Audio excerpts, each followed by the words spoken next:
nótese mi sarcasmo. Déjeme saludar a la querida Renata Turrent, asesora en políticas públicas, conductora de la Aquelarre en Capital 21, el canal de la Ciudad de México, y orgullosamente miembro, amiga de esta familia sin censura. ¿Cómo estás, Renata? Muy buenos días todavía. Amigo querido, qué gusto estar contigo, con toda la hermosa audiencia de esta bella familia. Me da muchísimo gusto estar por acá. Oye, ¿cómo ves el pataleo en la oposición? Ya de plano, Chucho Zambrano enterró el Va por México.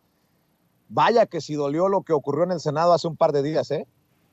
Vaya que sí, yo creo que es muy interesante ver cómo esta alianza que por supuesto no empezó ayer y que era una alianza que tenía el PRI y el PAN de manera informal hace pues ya varios años, ¿no? El PRI y el PAN han sido aliados políticos pues desde que Fox entró a la presidencia y básicamente su proyecto fue una continuidad del nuevo PRI, del PRI neoliberal, quizá hasta le metió más velocidad al neoliberalismo que presentaba el salinismo del PRI. Entonces, es una alianza, por lo menos no la tenían tan amarrada como ahora, pero pues han sido aliados políticos por muchísimos años.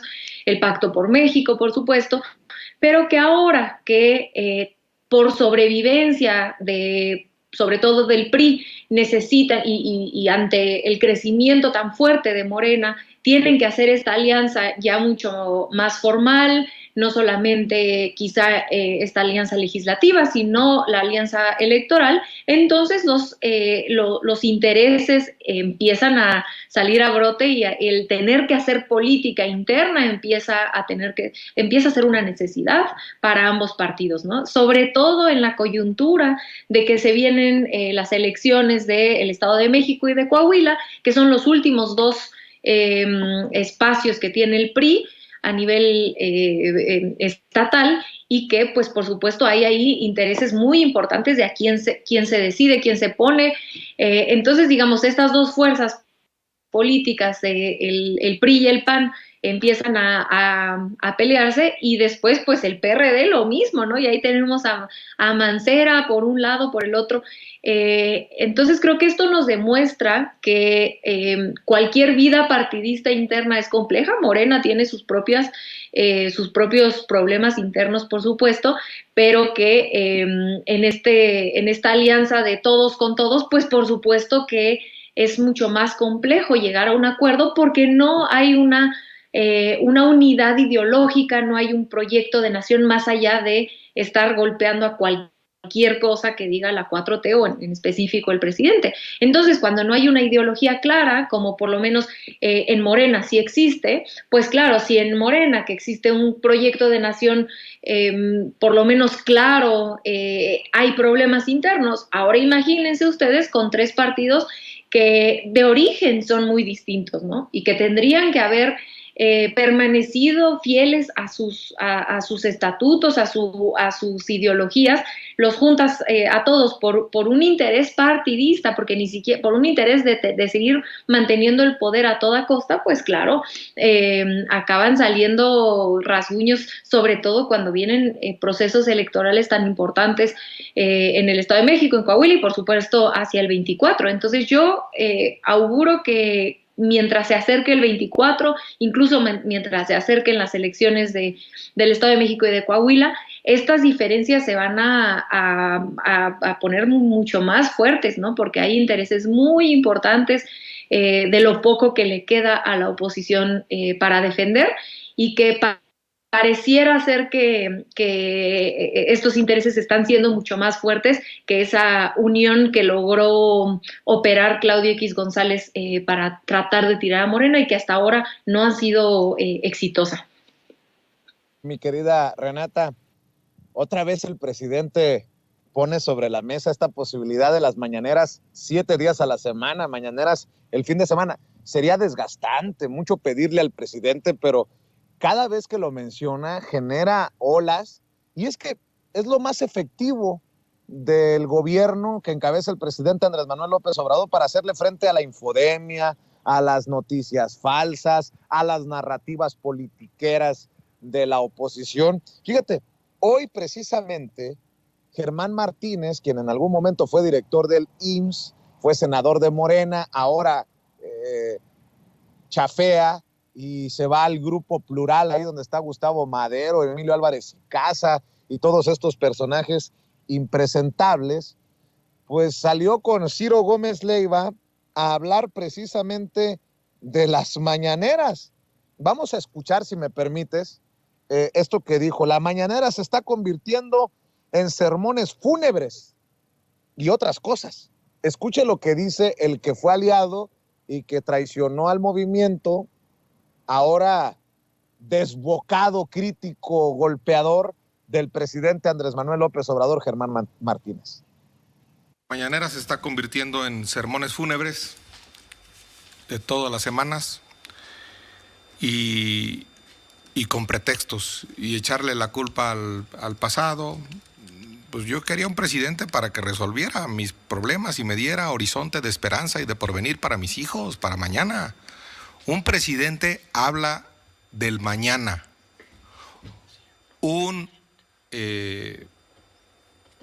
Alguien que no es presidente, no lo quiero calificar, pero pues un historiador habla del pasado. Y si el presidente lo que quiere es hacer historia y hacer monografías de papelería de su gobierno, pues que siga hablando del pasado. Pero a un presidente se le contrata para construir un futuro, para dejar las bases para un futuro. Otra vez, Benito Juárez, Lázaro Cárdenas, Francisco I. Madero, que invocan y que ponen ahí, pensaban en el futuro de este país. Por eso pasaron la historia. No va a conquistar la historia López Obrador hurgando en el pasado, escarbando en las tumbas del pasado, removiendo rencores del pasado o traicionando como a Juárez en el pasado. Dice el presidente... A ver, Ceci. Qué poca madre, perdón, Renata, tú no eres grosera como yo, pero qué poca madre de Germán Martínez, que resultó ser igual o peor de malagradecido que Lili Téllez. Pero bueno, para que le pidan que no vaya a comer con aguacate, no le vaya a hacer daño a don Germán Martínez, pásenle por favor también que el presidente habló de la posibilidad de tener mañaneras el fin de semana. Usted tiene las declaraciones, Ceci, del presidente hace rato en la mañanera, porque veo cómo les duele este ejercicio de la mañanera, pero le duela a quien le duela, le pese a quien le pese, las mañaneras continúan y en un descuido hasta se expanden. Por eso tengo hasta ganas de hacer la mañanera los sábados y domingos. Sí. ¿Ustedes qué opinan? A ver, vamos a hacer una votación. Que levanten la mano los que quieran mañanera, sábados y domingos. A ver, hasta ahí. Bueno, son como uno. A ver, manténganla. 2, 3, 4, 5, 6, 7, 8, 9, 10, 11, 12. Bájenla. Que levanten la mano los que no quieran mañanera ni sábados y domingos, sino nada más de lunes a viernes. Pues va a haber mañanera, sábados y domingos. A ver, que levanten la mano. El sentido del humor que tanto les molesta a los opositores ahí, el presidente haciendo consultas a mano alzada, mi querida Renata, pues yo también levanto la mano para que se anime a hacer mañaneras el fin de semana el presidente. Yo levanto la mano, por supuesto, sería fantástico. Yo extraño muchísimo las mañaneras, también los fines de semana. Pero fíjate, querido Vicente y querido auditorio, varias cosas que yo tomaba notas ahorita mientras escuchaba a Germán Martínez. Lo primero, lo que tú mencionas, creo que es importantísimo. Es muy curioso cómo ciertos políticos tienen el descaro de olvidar de dónde, por quién están en el puesto en el que están, ¿no? Lili Téllez, este señor Germán Martínez, que recordemos que fue pieza fundamental del calderonismo y que este movimiento amplio creyó en que podía aportar algo y que después traicionan a quien les abrió la puerta para construir un proyecto de nación y empiezan a decir una sarta de tonterías, como si la gente no supiera por qué están parados hoy en el lugar que están parados. Y creo que eso cualquier persona nos damos cuenta. Esto no significa que a fuerza tengas que estar de acuerdo con el presidente en absolutamente todo, pero de ahí a que, gracias a que te montaste en la causa de la Cuarta Transformación, tienes un puesto político y que estás traicionando, por lo menos uno diría, bueno, un poco de mesura, ¿no? Es de verdad ese cinismo muy característico, muy sintomático de cómo opera la oposición. Entonces eso como primer punto que creo que es siempre importante denunciar que el cinismo de estos políticos que se comportan a la Lili Telles o a la Germán Martínez que tuvo a su cargo una institución tan importante como el IMSS, ¿no? Y que se le dio la oportunidad de colaborar a pesar de pues que tiene un pasado, digo, nadie quisiéramos haber estado en el calderonismo, creo yo, ¿no? Pero parece que hay algunos que sí. En segundo lugar, a mí me parece importante analizar un segundo el discurso de Germán Martínez, en específico estas dos cosas. La primera dice que el presidente se quiere pasar haciendo monografías del pasado y que solo le interesa hablar de historia y que no es historiador y que para eso. Este es el mismo discurso que tuvieron los neoliberales a lo largo de su periodo donde trataron, y esto siempre lo dice el presidente y tiene razón, trataron de borrar la historia como un componente político actual que tenía relevancia. Es decir, los neoliberales decían, la historia ya pasó, no nos sirve de nada pensar en la historia. ¿Cómo no nos va a servir? ¿Cómo no le va a servir a un país entender su historia para no caer en los mismos errores, para saber de dónde venimos, para saber por qué se construyó el sistema político que tenemos? ¿Cómo no nos va a importar la historia? ¿Cómo? Y Andrés Manuel López Obrador ha representado una reivindicación de la importancia de un pueblo, de saber su historia como un componente de memoria, un componente de orgullo nacional. Él ha hecho eso, parte de las mañaneras es reivindicar eso que durante 30 y tantos años los neoliberales trataron de borrar. Yo personalmente se los cuento como anécdota, mis clases de historia eran nulas. Yo he aprendido muchísimo de historia gracias a las mañaneras y yo creo que es la realidad de muchos mexicanos y mexicanas que nos sometimos, que por nuestra edad, yo soy hija del neoliberalismo, ¿no? Tengo 35 años, entonces literalmente toda mi vida viví el neoliberalismo y parte de esto fue esa privación de saber quién es nuestro país, de dónde venimos, cuál es nuestra historia, por lo menos parcialmente, ¿no? Y que hoy el presidente trata de reivindicar y que Germán Martínez y compañía regresan a ese pensamiento neoliberal de la historia no sirve de nada, estamos en el presente. Señor, estamos en el presente que estamos por una historia que tenemos y que es importante conocer. Entonces, eso a mí me parece muy sintomático de cómo el chip neoliberal de este señor que siempre ha tenido regresa y regresa y regresa a tratar de imponer algo que por primera vez después de 30 y tantos años se está tratando de reivindicar. Y lo segundo dice, a un presidente se le contrata. No, a un presidente no se le contrata. Señor, esto es una democracia. Esa idea también neoliberal de pensar que los servidores públicos son simplemente alguien contratado como si fuera una empresa. Es parte de no entender la historia de un país, la historia de una democracia y de querer mercantilizar todo, de querer mercantilizar la vida pública de un país. No, es muchísimo más que una contratación, como se le quiere ver a cualquier servidor público. Un servidor público tiene un compromiso con la patria. Y que este modelo neoliberal de mercantilizar todo hasta el servicio público, de decir, se te contrata para algo. No, es muchísimo más profundo que eso, pero ellos vieron sus puestos políticos como si fuera simplemente, y con esto no quiero decir que manejar una empresa sea sencillo, por supuesto que no lo es. Es muy complicado, por supuesto, pero es distinto, es una función distinta. No es meramente una transacción la que se hace cuando se está al frente de una nación, por favor. Entonces creo que en el discurso de Germán Martínez y de la oposición nos hacen entender mucho, dado que ellos no son muy abiertos ideológicamente dónde se paran, no se atreven a defender el modelo neoliberal que con el que comulgan, pero lo podemos ver muy fácilmente si analizamos lo que dicen, ¿no? Y entonces ellos quieren regresar a ese pragmatismo donde ni la historia, ni los valores, ni la ética, ni nada importa, todo es una transacción, y pues eso nos ha llevado a una descomposición social muy fuerte, ¿no? Entonces creo que es importante el fragmento que nos pone nuestra querida Ceci para entender ideológicamente dónde se paran muchos de estos actores políticos que traicionaron porque siempre estuvieron con el neoliberalismo. Y pues por último también yo nada más cerrar alzando la mano de que sean las mañaneras diario por lo que tú ya mencionas, porque es un espacio de comunicación política, de comunicación social más eficiente que hemos visto por lo menos en los 35 años que yo tengo de vida definitivamente, y que repito, no es fácil porque ya otros mandatarios lo han tratado de hacer y no les funciona. Ahí tuvimos a Fox, ¿no? ¿Se acuerdan que trataba de hacerlo?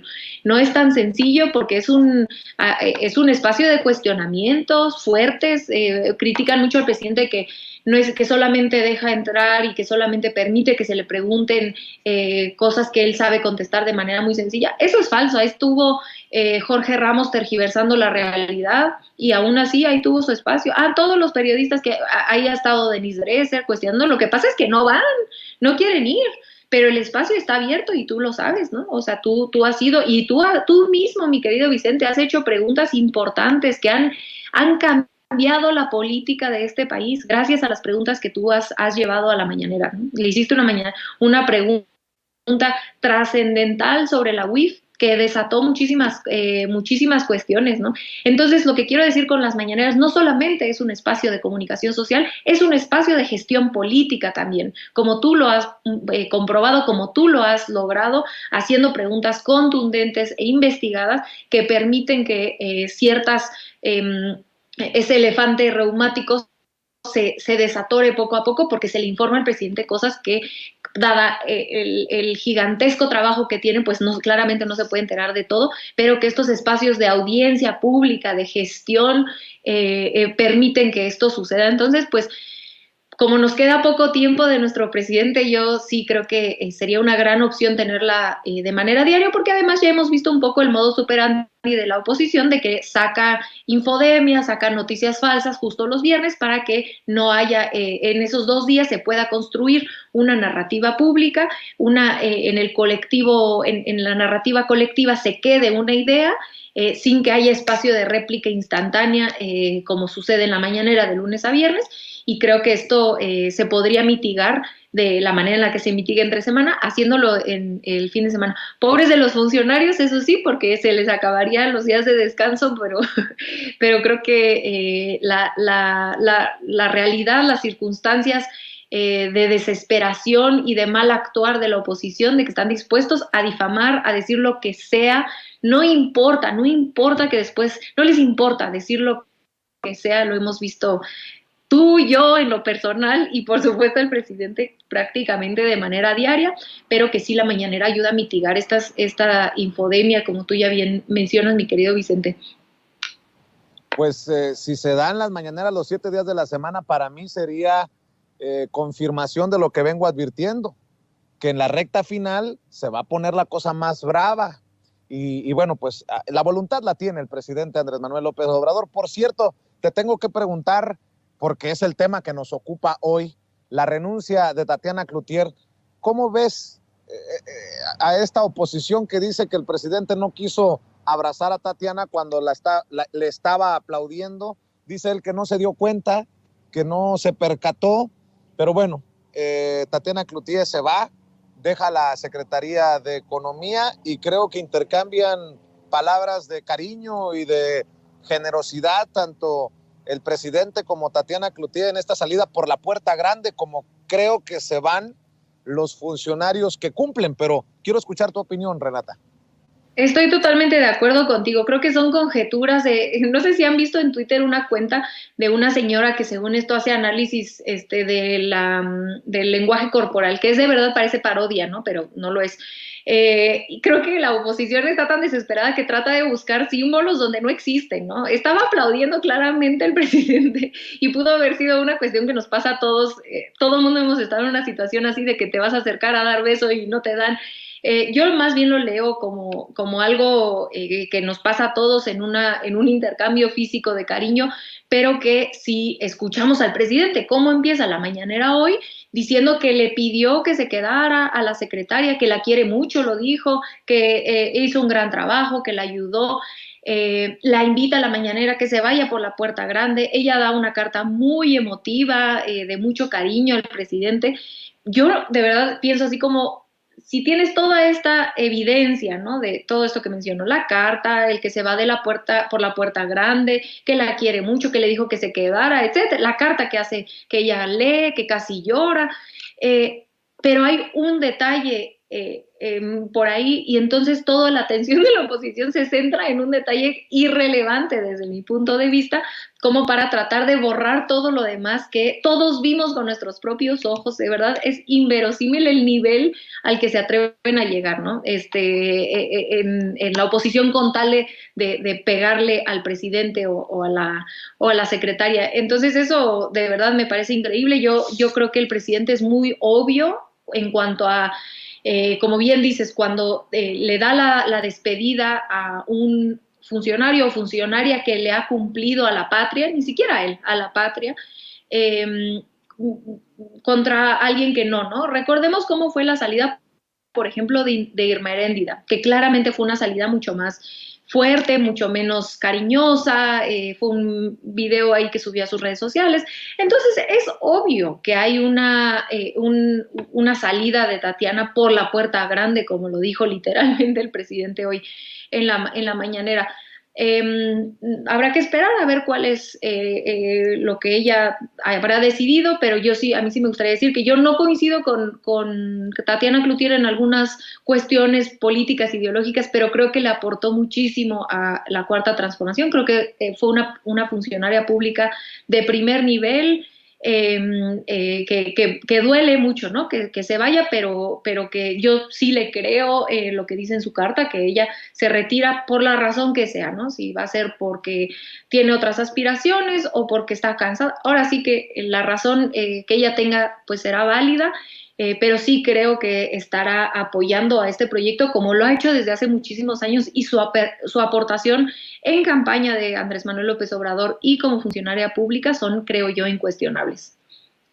Querida Renata, se viene la nueva batalla, dice Claudio X González, ya dictó línea desde Twitter, a ver quién le hace caso en esta alianza putrefacta. Escribió hace unas horas, dice: la siguiente gran batalla en el plano legislativo es la defensa del INE. Comenzará pronto. Está en juego la democracia electoral como la conocemos.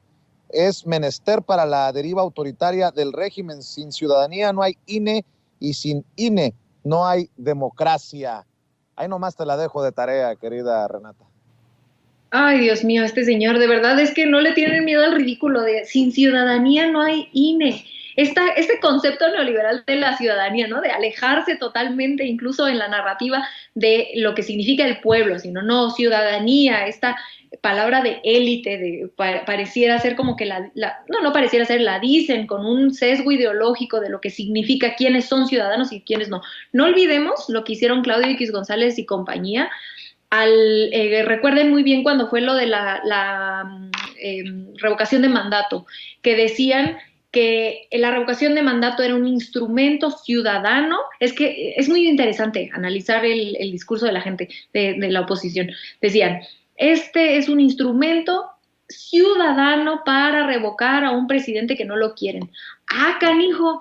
Entonces nosotros los que firmamos para la revocación de mandato no somos ciudadanos, ¿o cómo? Es que eso es lo que están diciendo desde hace muchísimo tiempo. Los ciudadanos son esa parte de la sociedad intelectual, iluminados, no la gente normal que creemos en la popularización de la democracia, que no esa gente, ellos creen que la ciudadanía es esa gente que tiene 80 títulos en el extranjero y que la gente de a pie no puede tener una opinión igualmente válida, igualmente importante, maravillosa, profunda, un análisis político de primer nivel como lo tiene el pueblo mexicano. Yo coincido plenamente con el presidente en que México debe ser uno de los pueblos más politizados y que contrasta esa idea de pueblo que el presidente defiende y que todos debemos defender porque la política tiene que ser de todos y todos tenemos derecho a opinar de lo que nos parece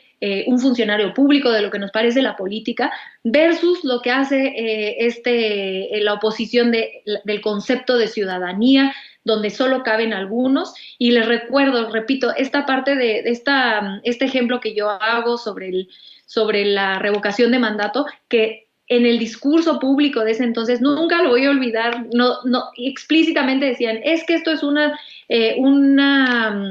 herramienta para la ciudadanía. Y yo, porque yo debatía mucho en ese entonces de este tema, yo les decía, entonces me estás diciendo que yo no soy ciudadana porque yo fui a firmar para la revocación, para que se activara el mecanismo de revocación. Entonces, ¿por qué crees que tú tienes el derecho de definir quién es la ciudadanía y quién no? Si yo soy ciudadana mexicana y yo fui a firmar, ¿no? Yo personalmente, igual que muchos otros compañeros y compañeras. Entonces, no tienes el monopolio de la decisión de qué significa ciudadanía.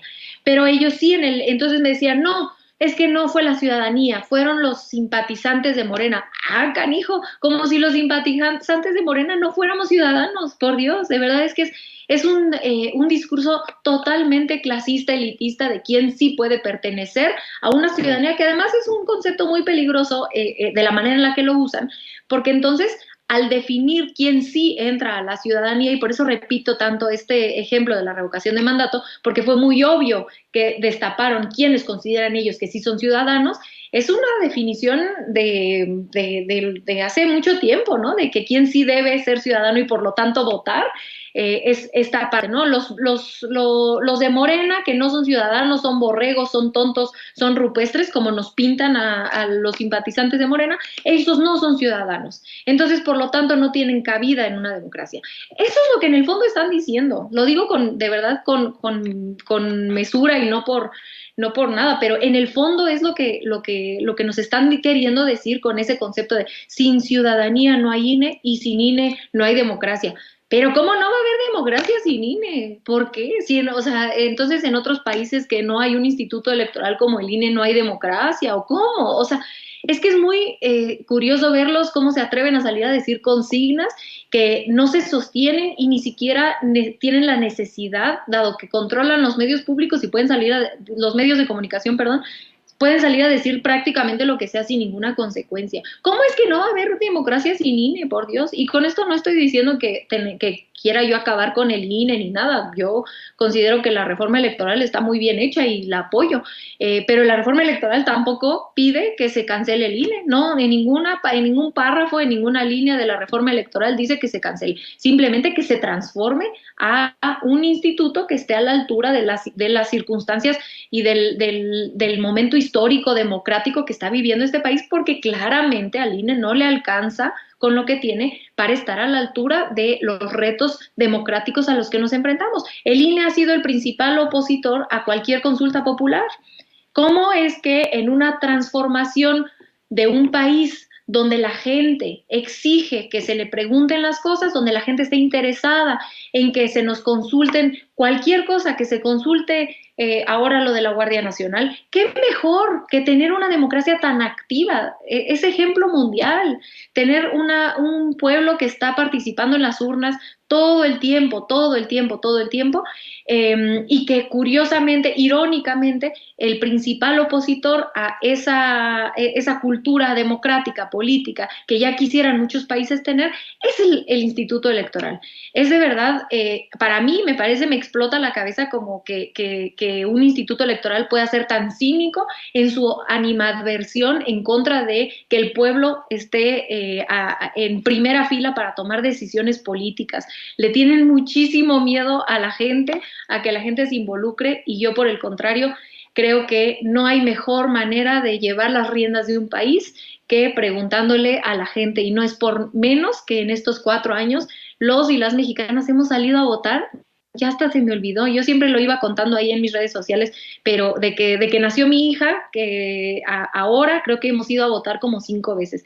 Qué belleza que nuestras hijas puedan ir a votar cada 6 meses, cada tanto, porque eso es a lo que aspiran las democracias más avanzadas del mundo. Lo que pasa es que esta gente que cree que alaban a Estados Unidos y todo, se les olvida que en Estados Unidos se consulta todo, lo alaban, pero se callan en estas cuestiones de democracia participativa, donde en Estados Unidos hay revocación de mandato, en Estados Unidos se vota si se pasa la marihuana o no, por ejemplo, se votan un montón de derechos, un montón de cosas, y qué bueno, porque eso nos da ¿a quién vamos a confiar más? ¿En la opinión de unos cuantos que que están en el poder, o en lo que la mayoría quiera de la gente? Pues es que eso es la democracia. Entonces yo creo que ellos solo se exhiben. Ese tuit es muy emblemático de la manera en la que la oposición piensa en cuanto a la democracia, y qué bueno que lo digan así tan abiertamente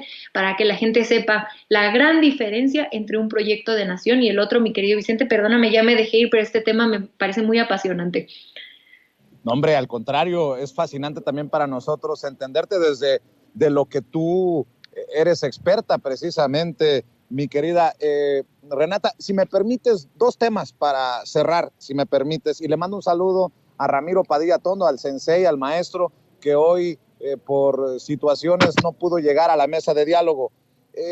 El tema cabeza de vaca, que podría ser emblemático, pero parece que ocurrió lo que hemos venido advirtiendo: se les va a pelar, échenle ojo, y ahora tenemos una alerta migratoria y una orden de aprehensión que no se puede cumplimentar porque pues el señor no aparece, como en su momento no apareció Riquín Profugín, Ricardo Anaya. Y te menciono este caso de cabeza de vaca porque la artillería pesada de los calderonistas, de los panistas, ha salido a defenderlo. Margarita Zavala dice: los desplantes autoritarios de la justicia selectiva se expresan hoy con supuestas órdenes de aprehensión contra cabeza de vaca, mientras el crimen organizado se apropia de nuestras poblaciones. El gobierno de Morena persigue a quienes han mostrado oposición. Esas sí son ganas de exhibirse como cínico, cínica en este caso, de la diputada honorable, nótese mi sarcasmo, diputada federal del PAN, ex primera dama de México, Margarita Zavala, querida Renata.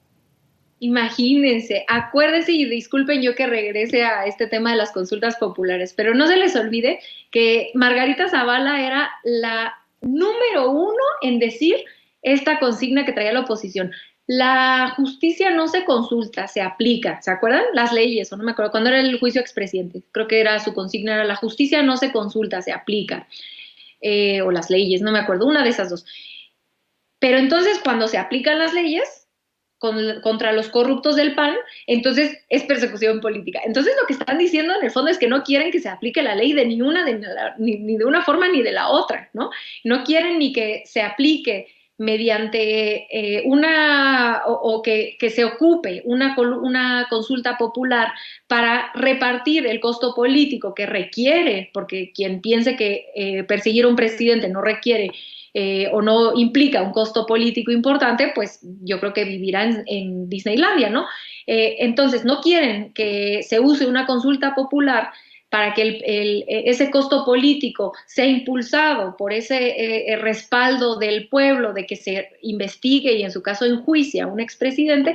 No lo quieren, que porque ahí están las leyes y que para qué las vamos a consultar si ahí están muy claras, y que si hay pruebas, pues entonces procedan. Pero luego pasa que se procede en contra de Ricardo Anaya o que se procede en contra de Cabeza de Vaca, y entonces es persecución política. No, señores, pues si Cabeza de Vaca fue un narcotraficante y tiene enriquecimiento ilícito del tamaño del que tiene, pues entonces para eso están así como ellos decían, ¿no? Aquí me encantaría ponerles los videos de todo el tiempo que ellos salieron a decir: la ley no se consulta, se aplica. Pues adelante, se está aplicando, pero esta gente se escapa, ¿no? Esta gente se escapa. Y creo que esto además nos lleva a su vez a otro tema importante que se discutió y ya después se echó para atrás el proyecto de la Suprema Corte, pero que sigue siendo relevante, que es el tema de la prisión preventiva. Digo, en el caso de Cabeza de Vaca es un poco más complejo porque por todas estas cuestiones que tenía del fuero y luego del juez que se metió, pero que al final de cuentas sí es cierto que en un país con un sistema judicial que claramente no funciona, como es el nuestro, de repente hay algunos crímenes. Yo no estoy de acuerdo en la lista tan amplia de los crímenes que requieren prisión preventiva oficiosa. Creo que muchos de ellos sí pueden llegar a afectar a las personas más pobres. Entonces yo soy de la idea de que esa lista debería ser mucho más pequeña, pero que en esa lista pequeña pues sí tendrían que estar los crímenes de aquellas personas que suelen tener los recursos políticos y económicos para fugarse del país, como Ricardo Anaya, como Cabeza de Vaca, como los delincuentes de cuello blanco. Entonces, en algún momento cuando se llevó a cabo esta discusión, en la jornada hicieron en su editorial de alguno de esos días, era como por agosto, vale la pena revisarla, una editorial muy elocuente donde ellos decían, es que es cierto que la prisión preventiva oficiosa acaba llevando a la gente más pobre a la cárcel y hay que tener cuidado con eso. Pero hay crímenes muy específicos que claramente la gente más pobre no comete, como los crímenes de evasión de impuestos, de enriquecimiento ilícito, etcétera, que son muy específicos de cierta clase política, económica de la élite, que sí tienen los recursos económicos y políticos para fugarse y que la justicia no les llegue, donde sí tendría que aplicarse, dado que el sistema de procuración de justicia y después el sistema judicial claramente no funcionan. Entonces, creo que este tema de Cabeza de Vaca nos regresa a muchos temas donde es como, ya ven que sí hay necesidad de debatir, por lo menos de manera fuera de las consignas, que hay un problema muy grave en la procuración de justicia, sobre todo con personas que tienen acceso a muchísimo poder. Entonces, pues ojalá que pronto pueda por lo menos dar la cara para dar un juicio, para que se lleve a cabo un juicio y la gente que ha sido afectada por los presuntos crímenes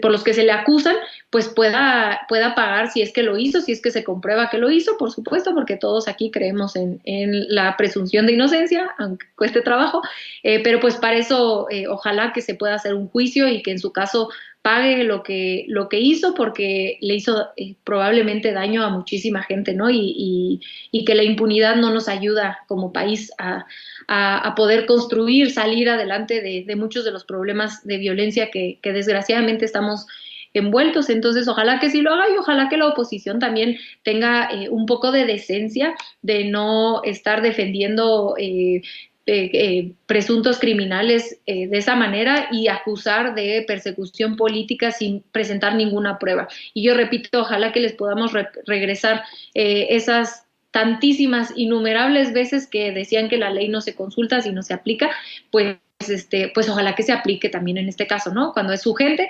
Curiosamente, muchos de los ahora perseguidos políticos, y si no me están viendo estoy haciendo comillas, nótese mi sarcasmo, como dice mi querido Vicente, pues vienen del PAN, ¿no? Es muy curioso cómo el PAN ha podido construir esta narrativa de que ellos no son tan corruptos como los del PRI o tan malandros como los del PRI.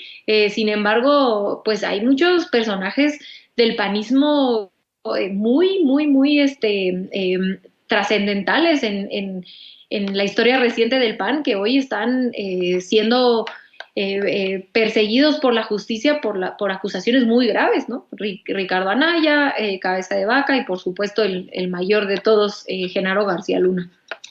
Así es. Oye, Renata, y para cerrar, porque tú has sido en algún momento candidata, has buscado ser elegida a un puesto, porque precisamente le sabes a la política y porque también has sido blanco de campañas. ¿Qué piensas de Lili Téllez? O bueno, ya deja tú Lili Téllez.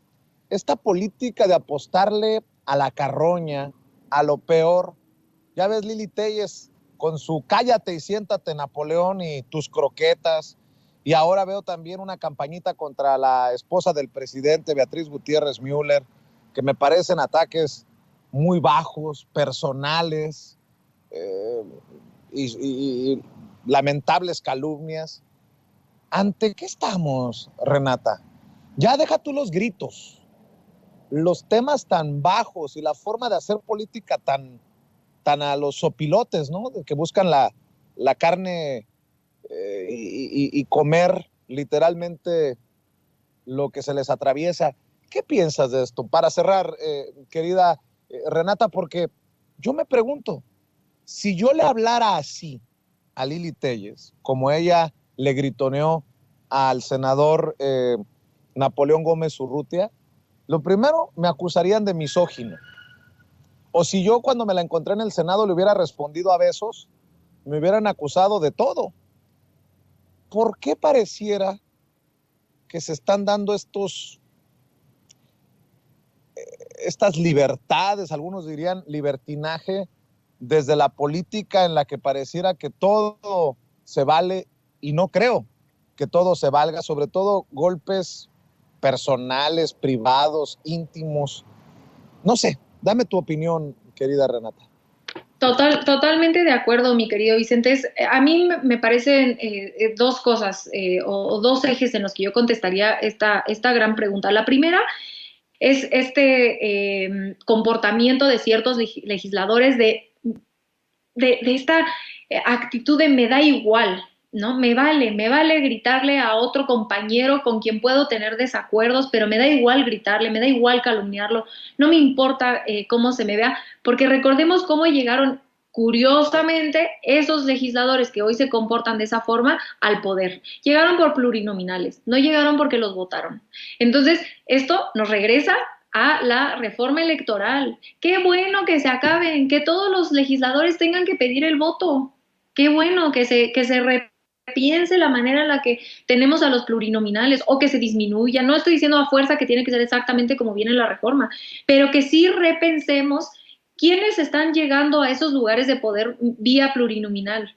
Y recordemos a la senadora, a la diputada del PRI, que se burló de la gente con el tema de la reforma eléctrica, era una plurinominal. Lili Téllez, ¿no? Germán Martínez me parece que también es plurinominal. Recordemos cómo llegaron al poder, y entonces, si esta gente se sometiera al voto popular, yo tengo la sospecha de que se comportarían de otra manera, porque claramente a la gente no le gusta ver que cualquier legislador, independientemente si estás de acuerdo o no, pienso por ejemplo hay legisladores muy frontales. Andrea Chávez es muy frontal y tiene argumentos muy fuertes, pero jamás insulta, jamás va a insultar. Ella va a dar su argumento fuerte, político, de manera muy respetuosa. Eso sí, nadie está diciendo que todos tienen que estar de acuerdo, para eso es el legislativo, porque nos están representando al pueblo en las cuestiones que tienen, en las que no estamos de acuerdo y que se puede debatir fuerte. Pero de ahí a calumniar o de ahí a insultar, eso es otro paso muy distinto, el cual yo les aseguro que si esta gente se tuviera que someter al voto popular, se comportarían con mucho más mesura, porque a la gente no creo que le guste ver estos shows de insultos cuando tendrían que estar ahí conversando, convenciendo, haciendo política, ¿no? Entonces, yo creo que este tipo de abusos por parte de ciertos legisladores en sus narrativas, en sus maneras de actuar, pues sería muy bueno pensar de qué manera lo podríamos mitigar mediante, por lo menos disminuir las plurinominales. Y la segunda es, que va un poco conectada, es cómo es en esta era se ha podido, la derecha ha logrado tener un modus operandi o una estrategia de calumniar muy eficiente, ¿no? Entonces, y creo que una de las víctimas más grandes de esta calumnia es la doctora Beatriz.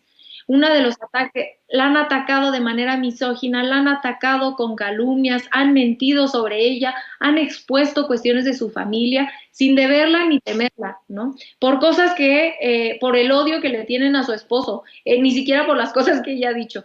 Entonces, creo que este modus operandi que tiene, o esta estrategia de calumniar, ahora sí que cuando la calumnia no mancha tizna, se ha instaurado y ha funcionado muy bien, sobre todo con las redes sociales, donde de pronto las cosas pasan muy rápido, entonces no da tiempo ni siquiera de explicar lo que en realidad pasó y que entonces esas calumnias se quedan en el imaginario colectivo y a las personas que hemos sido víctimas de calumnias, pues ni siquiera podemos muchas veces defendernos. A ti te ha sucedido, a mí me acaba de suceder, y que ojalá que pues reflexionáramos todos como sociedad de que podemos estar en desacuerdo, de que podemos debatir, de que podemos tener puntos de vista distintos pero lo que no se vale es manchar la reputación de alguien como lo han hecho con Beatriz, en especial muchas de las legisladoras, y duele más, ¿no? Viniendo de mujer hacia otra mujer, porque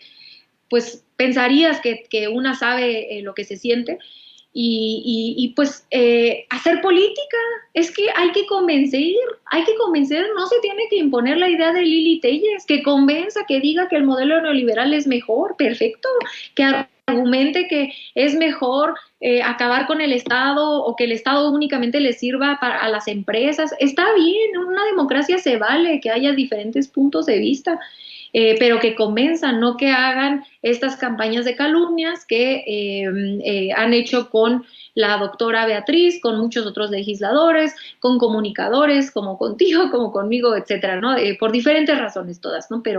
Pero sí, ojalá que pudiéramos transitar a pues un debate más honesto y que no se basara en, pues me da igual si es verdad o es mentira, yo por lo menos ya manché, y ya alguna persona se habrá quedado con la idea de que Beatriz Gutiérrez Müller dijo A o B o C, y qué me importa si lo dijo o no, lo cual es muy deshonesto y no le ayuda a ninguna democracia, mi querido Vicente. Mi querida Renata Turrent, muchas gracias por quedarte con nosotros este tiempo para hablar de estos temas que considero de los más importantes en esta realidad política de nuestro México lindo y querido. ¿Por qué no cerramos invitando a la gente para que te siga en tus espacios, para que te oiga, para que te vea, para que te lea también en redes sociales? Muchas gracias, mi querido Vicente. Es un placer enorme estar siempre contigo. Sabes que te quiero muchísimo, te admiro, bueno, tengo yo muchísimo amor y respeto por tu trabajo, por ti, por tu compañerismo, por tu integridad. Te aprecio muchísimo y te agradezco en el alma el espacio y el apoyo siempre. También a todo el equipo de producción, mi Ceci hermosa, muchas gracias por todo el trabajo que hacen por atrás y sobre todo y por supuesto a nuestra adoradísima audiencia. Aquí ando en el chat un poco tratando de contestar, pero los leo siempre, los quiero muchísimo. Aprecio siempre el apoyo y pues que nos den este espacio, nos abran este espacio desde sus casas para platicar. Es siempre un honor y a mí se me hace el corazón gigante cuando los leo y cuando estoy en este espacio con todos ustedes. Y a mí me encuentran en @rturrent, en Instagram y en Twitter. Todavía no regreso a Twitter porque me siguen molestando y acosando, entonces es un mundo un poco cruel, pero en Instagram sí, no me van a dejar mentir, allá sí contesto, me tardo a veces un poquito, pero sí contesto. No voy a cerrar mi Twitter ni mucho menos, simplemente es un poquito de espacio porque ha sido muy duro ver tantísimo odio. Yo sí me impresiono, ¿no? Porque yo tengo esta regla de que yo nunca insulto en Twitter a nadie. Desde hace muchos años. Una vez me sacaron un tuit que le dije a alguien pendeja, pero es un tuit viejísimo, ¿no? Pero en realidad yo tengo una regla de no insultar a nadie, puedes estar en desacuerdo, pero no insulto y sin embargo yo no les puedo explicar la campaña de odio, o sea, de tantísimos mensajes de odio que he recibido a mí, a mi familia, de verdad, me duele el alma ver un país que tenga tantísimo rencor por alguien que además de todo, tú bien lo sabes, yo ni siquiera dije nada, ¿no? Entonces, bueno, pues en realidad por eso todavía no regreso, ya regresaré en algún tiempo que se pase, pero por lo mientras me encuentran en Instagram, en @rturrent, me pueden ver todos los miércoles en el Aquelarre por Capital 21, donde mi querido Vicente también está como invitado estelar y por supuesto en este hermoso espacio todos los jueves a esta hora. Pues te mando un abrazote, Renata, y adelante, échale ganas. Te mando un abrazote y que tengas excelente día. Yo otro a ti, mi querido Vicente, uno muy grande, nos vemos muy pronto, hasta luego.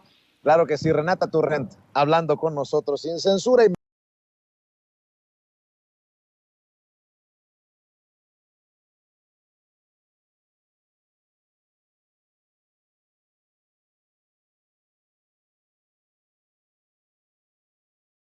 en estos momentos con el querido Huicha. Ya llegó Luis Salazar, conductor de Huicha, las noticias como son, compañero youtubero a quien saludo con mucho gusto. ¿Cómo estás, Huicha?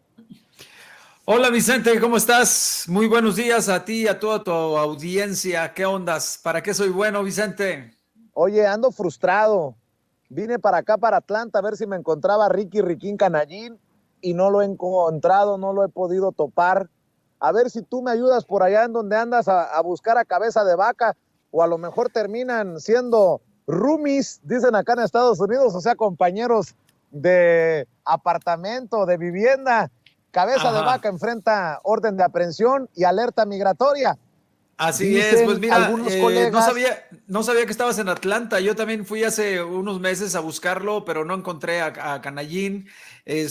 Y no creo, sinceramente, que Cabeza de Vaca esté aquí en el país todavía. Seguramente debe de andar allá pidiéndole asesoría a Ricardo Anaya en dónde esconderse y cómo hacerle para hacer videos y monetizar, porque eso es lo que se le da últimamente a Canallín. Oye, y bueno, lo platicaba con Renata, también temprano con Jaime. Era de esperarse que los panistas salgan a arropar a este señor Francisco García. Los tweets, si los tweets de Calderón, si los tweets de Margarita Zavala son de un alto cinismo, escucha las declaraciones de Santiago Krill, que qué casualidad, ¿no? Que esta coincidencia. Ahora resulta, vean y escuchen al presidente de la mesa directiva de la Cámara de Diputados, al panista Santiago Krill. Es claro que esa alerta migratoria en contra del gobernador Cabeza de Vaca se da a menos de 24 horas que su hermano en el Senado vota en contra de la prórroga planteada en el artículo 5º transitorio. Eso no se puede pasar por alto, porque había otros senadores y senadoras que estaban siendo exhibidos en los medios de comunicación con amenazas de representantes de este gobierno y que se pusieron del otro lado. Y está muy claro para ustedes como está claro para nosotros. Y otra vez, aquí el punto es de qué lado está cada quien.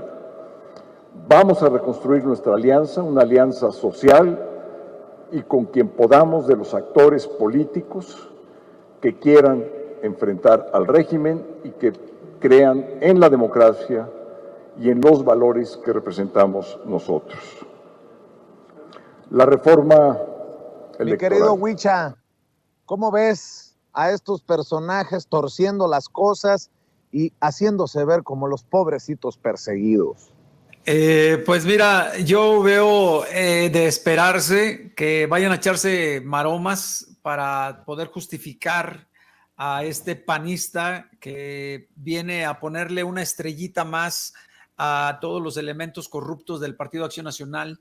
Y no me sorprende para nada que Santiago Krill haya salido a decir tarugada y media como la que dice. O sea, ¿qué tiene que ver una cosa con la otra?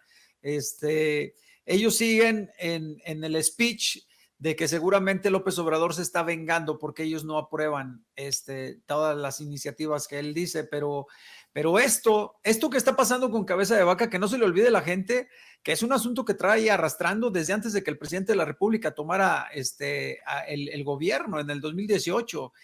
Hoy en la mañanera decía Mejía Verdeja con respecto a eso, de que mucha gente piensa y a lo mejor se traga el cuento de que pudiera ser un perseguido político, pero no, señores. Cabeza de Vaca está siendo seguido por las autoridades desde antes e investigado también.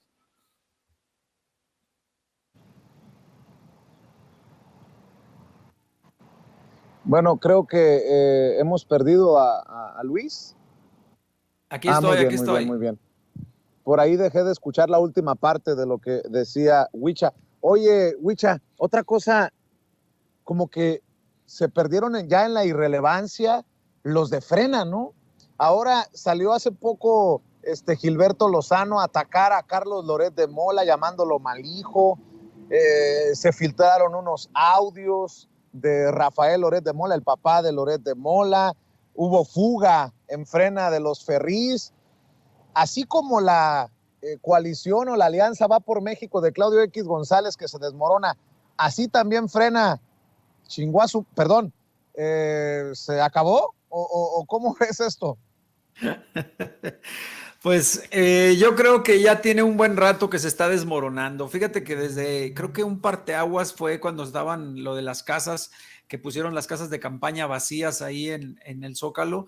Yo creo que a partir de ahí hubo una fricción muy fuerte entre los Ferrís y Gilberto Lozano, que después empezó a degenerarse en agresiones unos con otros. Pedro Ferriz abandona el movimiento Frena.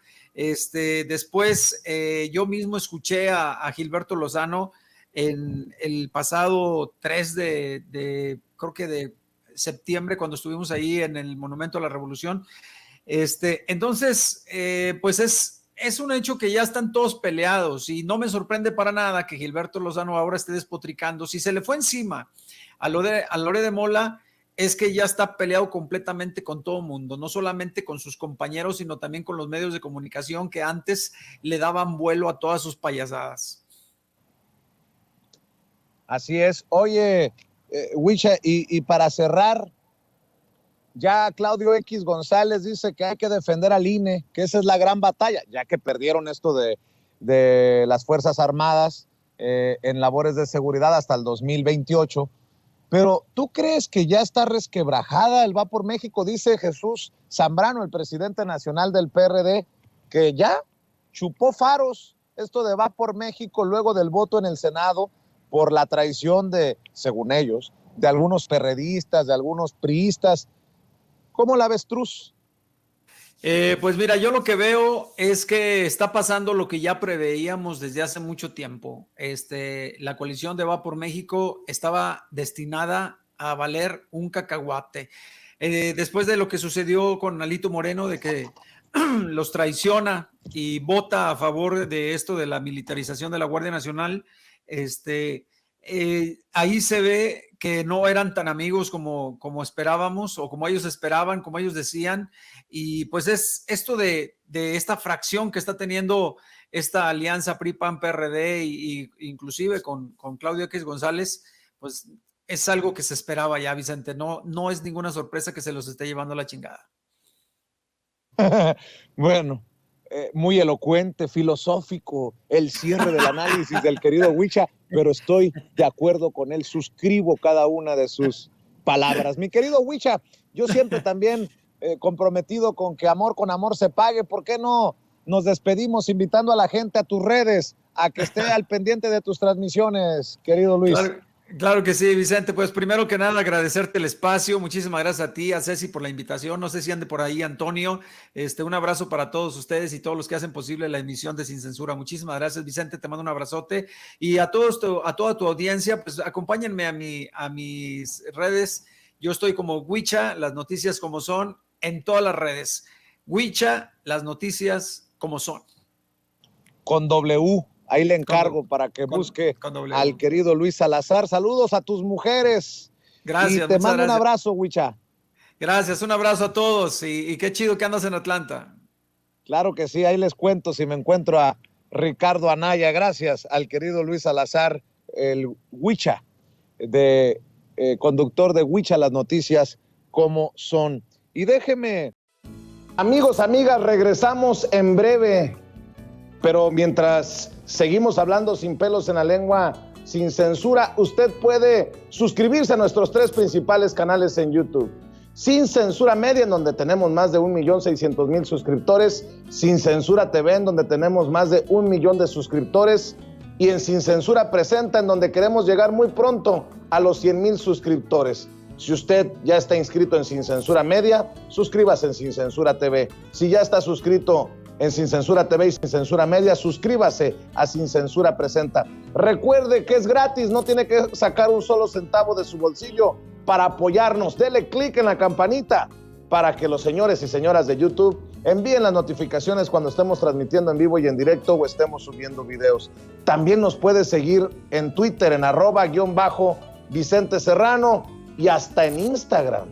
Ojo, también estamos en Instagram. Son nuestras redes sociales y con el apoyo de ustedes seguimos creciendo, porque con ustedes todo, sin ustedes nada.